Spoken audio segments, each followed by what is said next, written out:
BRS रुकन assembly Shakeel Ahmad ने बोधन में एक 13 साल लड़की के साथ शर्मनाक वाक़े में मुलव्विस बीआरएस लीडर को पार्टी से मुअत्तल कर दिया। वाज़ेह है कि बीआरएस रुकन असम्बली शकील अहमद ने बीआरएस पार्टी की नेकनामी मुतासिर होने के खदशे से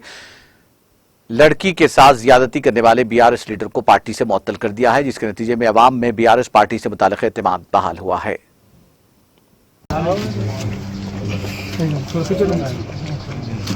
एक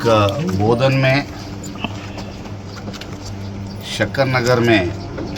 एक इंतहाई दिल दहला देने वाला अफसोसनाक और भयंकर हादसा पेश आया। एक रवि बोलने वाला दरिंदा एक मासूम 13 साल की बच्ची के साथ ज़बरदस्ती उसके हाथ पैर बन के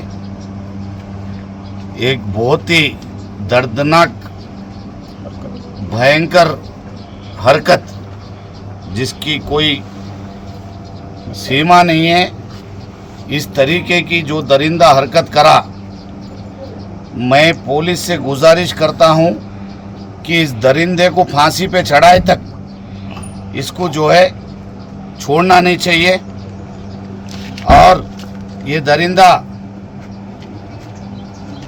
रवि नाम का जो दरिंदा है वो बीआरएस पार्टी में एक कार्यकर्ता भी है और एक काउंसलर का भाई भी है। वो काउंसलर को भी इसी वक्त बीआरएस पार्टी से सस्पेंड किया जाता है और जो म्युनिसिपल फ्लोर लीडर है उसका फ्लोर लीडर और बीआरएस पार्टी की शमूलियत से उसको फौरन अभी सस्पेंड कर दे रहे पार्टी से। और ये जो रवि बोलने वाले दरिंदे को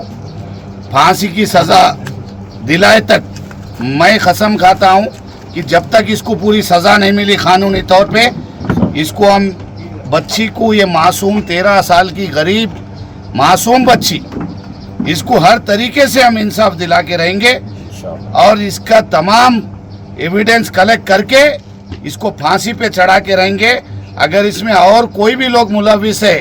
किसी को इसमें छोड़ने का नहीं है। हुआ तो इसमें सीआईडी को भी इन्वॉल्व करके सीआईडी का केस करके इस दलिंदर को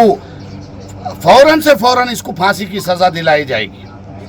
और इन लोगों को पार्टी से इसी वक्त